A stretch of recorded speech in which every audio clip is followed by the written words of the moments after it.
Hey everybody, welcome to Raising Vibrations. Here's Simon today, and in this video we're going to be looking at Jupiter retrograde and just kind of looking at what the astrology is suggesting to us with the movement of Jupiter going retrograde. So Jupiter will start its retrograde pattern on the 10th of April 2019, and it will go direct on the 11th of August 2019.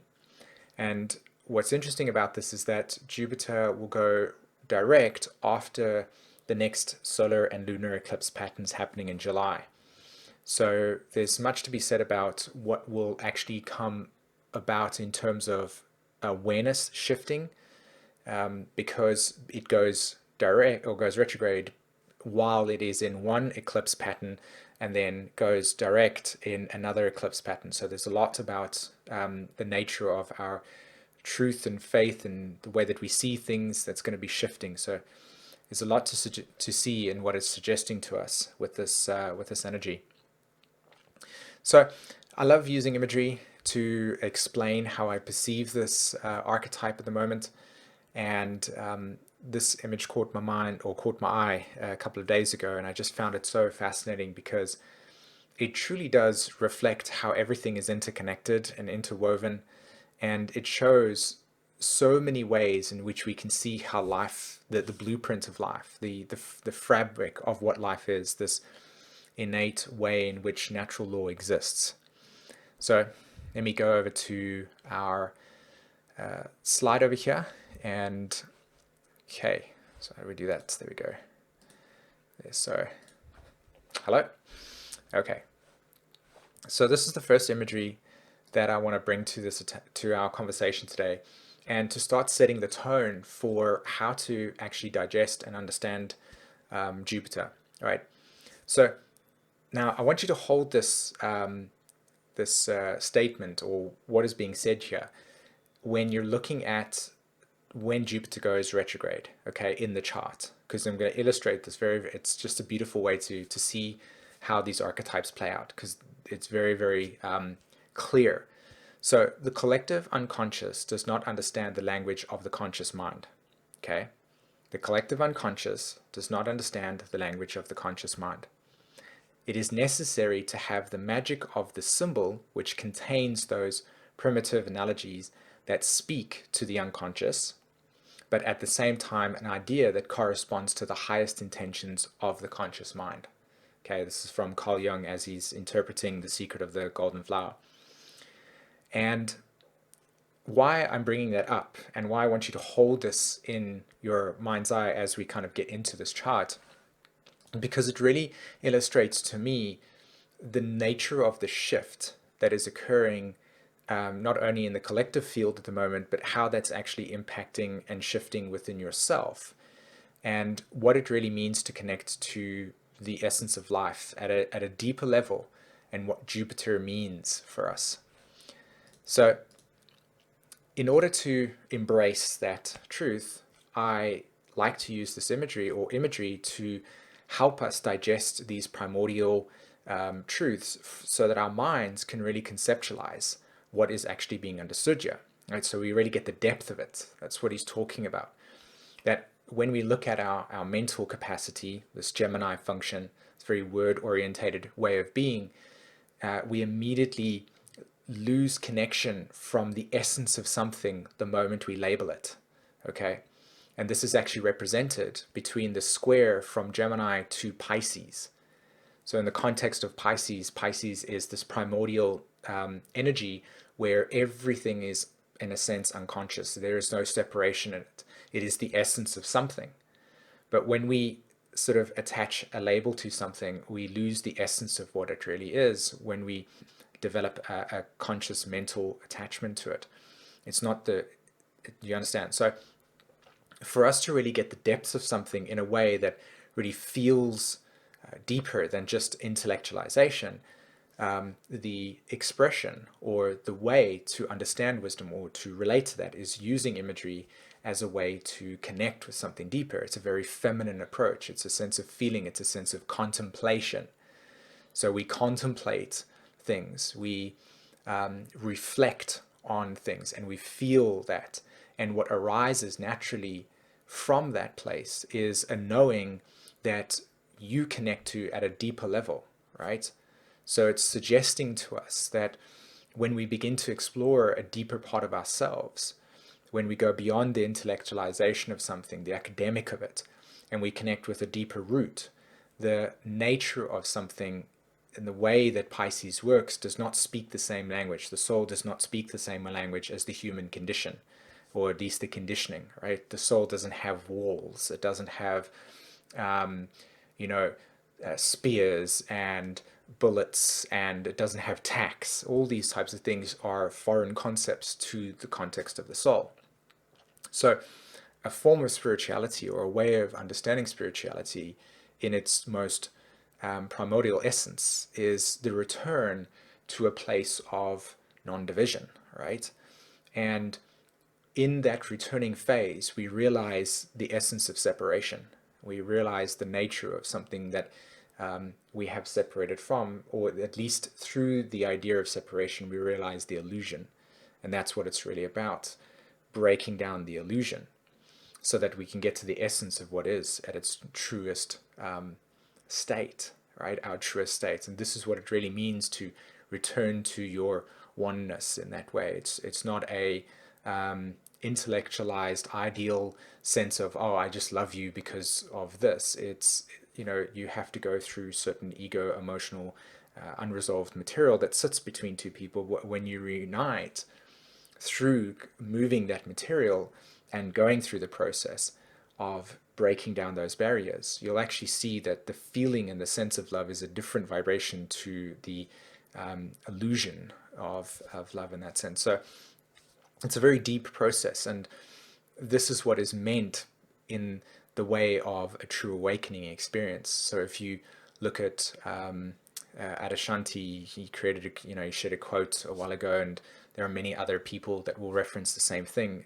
An awakening is something that's very destructive in the nature of the ego's attachment to its ideas of what it thinks it is versus the nature of the soul.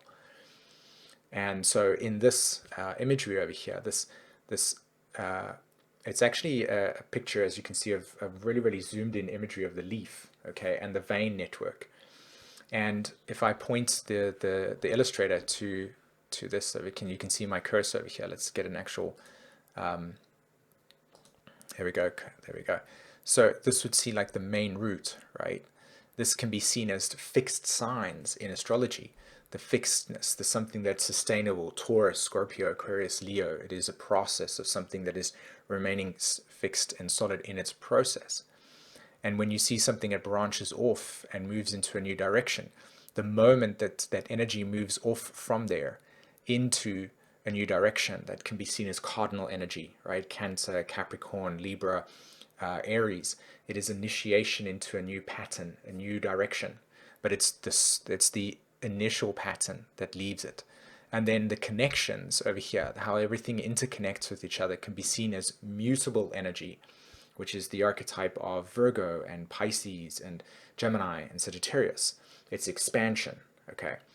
So just simply held within this small network of how a leaf distributes, or how this organism is allowing its nutrients to be distributed for its survival, and the network that it's set up, and the fabric of its being. You can already see the archetypal language of astrology in a way that is not, okay, Gemini means this, Virgo means that, but simply in nature.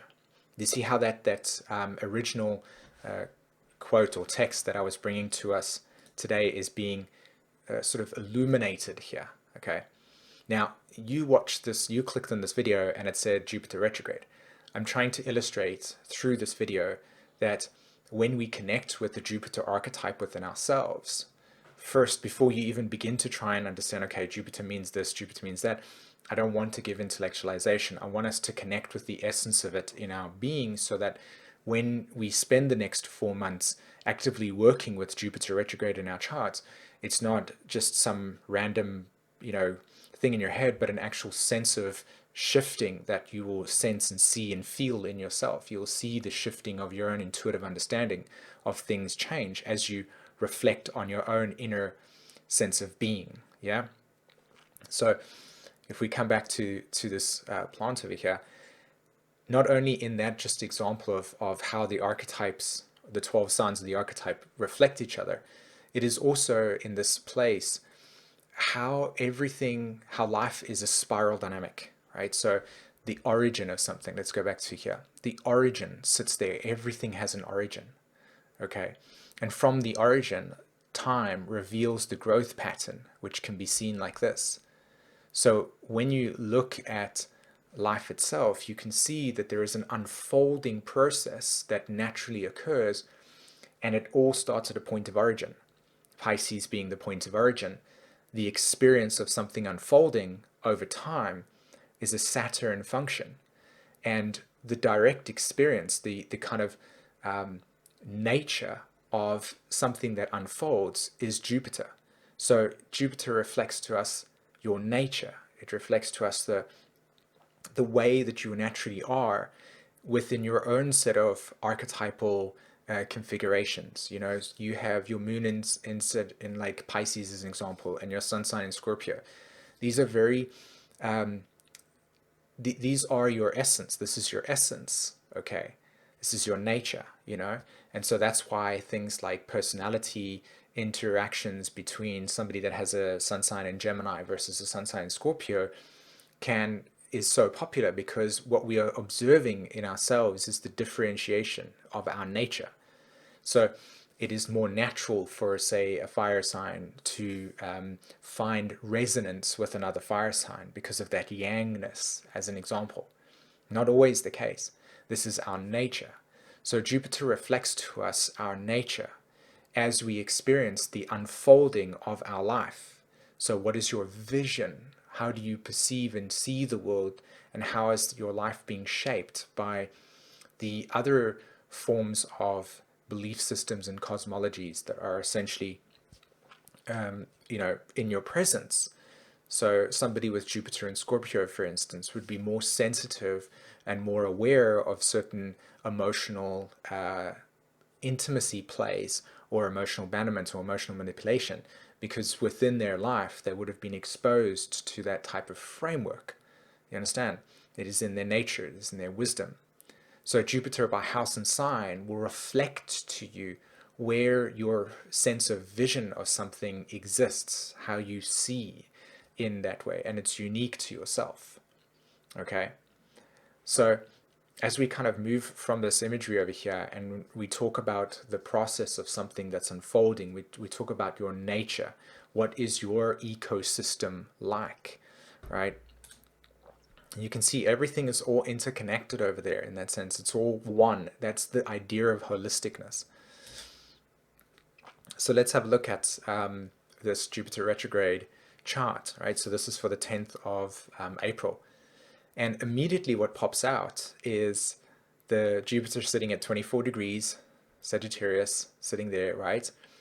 And as you can see, the little S indicating stationary, it opposes the moon at this point in time, right? And it also squares there Mercury at 22 degrees in Pisces. And you can see here as well that Neptune and Venus are also at 17 degrees, complete conjunction. So at the moment that Jupiter goes retrograde, we've got this conjunction of Neptune and Venus in Pisces. We also have a natural squares with Mercury in Pisces as well. So let's just talk a little bit about the nature of these squares. When we look at Carl Jung's quote and what he's essentially trying to reflect to us through his interpretation of The Secret of the Golden Flower book, what he's referring to is that the nature of our vision, Sagittarius, arises from our individual sense of perception of the totality.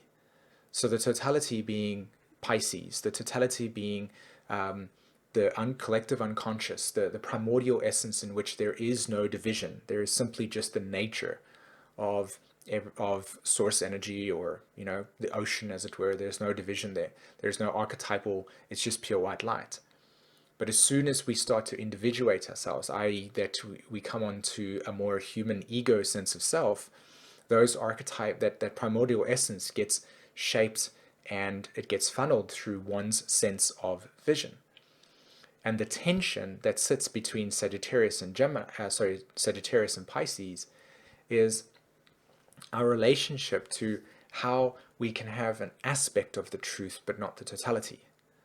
So Jeffrey Wood Green would talk about this example, this analogy, and here's another great example: the analogy of understanding the tension between, or the tension square between, Sagittarius and Pisces. Remembering Pisces being everything and Sagittarius being a specific view, was that if you had and somebody was that we had a stage, and in the middle of the stage there was a person that was standing on a chair and fell down, and 360 degrees, so Pisces, the whole entire circle, we had people standing in a circle like this going around it. This person that was, say, for instance, looking at it from a 90-degree angle versus somebody that was looking at it from, say, 120 degree, and so on and so forth, as you can see, would have a unique perspective on this experience. Even though, in that sense, it's still very much the person fell off this, they would see a unique aspect of that totality. But they would also be limited in seeing that totality. And so this is the same thing here, right? In the new moon video in Libra, or sorry, Aries, I put the quotes where it talked about how, and it's also about Carl Jung as well, where he suggests that religion and all forms of faith are humans' like attempt to deal with the raw impact of that primordial sort of non-dualistic void that exists over there, the nothing, the space, right? So, and to sort of comfort us in deep experiences of suffering and loss, and why would something like it happen? We need to create and establish a certain belief in order for us to deal or manage or process with what we're actually experiencing. So Jupiter retrograde here indicates to us, with the square between Neptune and Venus, okay, that there is a dissolving or a decaying of pre-existing values and sort of beliefs that are rooted in what you might have found idealistic or something that was, grand and big. And it suggests a tension between coming back to a place within inside of yourself and exploring the nature of what that attachment was, or what that belief was, or what that cosmology is, and seeing where certain like attachments that you have to your vision or your belief have a dead end to it, where it's no longer there, okay, and processing through what feels as if it's run its course, where the spirit is not there. And it also invites you to explore where you are feeling more invigoration, right? Where you are feeling a deeper connection to something that moves you in a direction. I'm called to do this. I'm moving to do that. But again, it's not something that you act on. It's something you just begin to sense during this retrograde period, because it's a very deep internal process that you will be working with. So as you go deeper into yourself and you explore your own fabric, if you explore your own leaf symmetry, okay, and the origins of your experience here on life, and you begin to sense the subtlety between what you feel is dying, in a sense, that has no inspiration, that has no meaning to it anymore, and you sense where your energy is being pulled, you'll begin to see that there is a very, very, very profound shifting that is occurring between a specific sense of how you perceive things and how you envision things, and how that is slowly but surely coming to a close, and you're going to inflate into a new vision as it supports a new self. And you can see as well, with Pluto crossing over the south node and of the south node of the moon, that there is a culmination energy that has occurred, right? It's very clear that the energy of the new moon in Aries indicated a shift. And even though that shift might not be fully understood completely, there is a lot of energy at the moment that is indicating to us that we are now on a new trajectory. And so if you have certain sort of belief structures that might be attached to that pre-existing idea of self, then you will notice that it will become even more and more meaningless as Neptune erodes the attachments to what is in essence needing to be culminated, to be resolved, to be put back to the ocean. Yeah.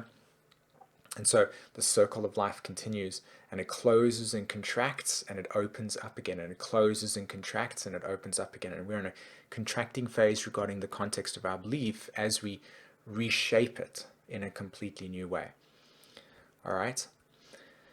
So, I mean, there's not much to talk about in terms of Mars is in Gemini. It's just a transit that's taking place, this, within the context of Mercury direct in Pisces and squaring Jupiter. It can suggest that this is a time in which we are re-identifying the labels that we would use to validate a specific vision or truth. So in this particular instance, it actually, to me, suggests a kind of an allowance of not letting the mind try to label what is essentially being felt at a very deeper level, but actually just to sit with what arises naturally from the unconscious into the conscious mind, and for that to be embraced through a very feminine process. And that's what I was wanting to kind of return us back home to, is that within this new era of deep human evolution, the closer you can get to the soul, the less the intellectualized mind can conceptualize what is occurring. And it's a very deep inward process that can only be really connected to through imagery. So that's why dream work, for instance, can be very profound, especially during this time, because when you're connecting to imagery and the emotion associated with that imagery, it can bring you certain things that are being trying to be pushed through from the psyche up into the conscious mind in order to be processed. Okay. All right. Okay, friends. So I just wanted to share with you a couple of things before you go. Two things that I wanted to talk about. One was this Chiron. So let me just get the thing over here, and I'll take away my face. Okay. So next week, Friday, we're going to be having a live stream Chiron. We're going to be exploring Chiron, and it also is going to be where we are going to release our Chiron workshop. It's a 4-video workshop that I'm busy creating, and I'm really excited to be releasing that, and it's going to be next week, Friday. And to support the release of that, we're going to do a live stream, and that will be again on the 19th of February. Okay, and what I'm sharing with you over here is a couple of imagery that I've used in this workshop to sort of support and illustrate to us certain ways in which we can become very connected to understanding Chiron in the chart.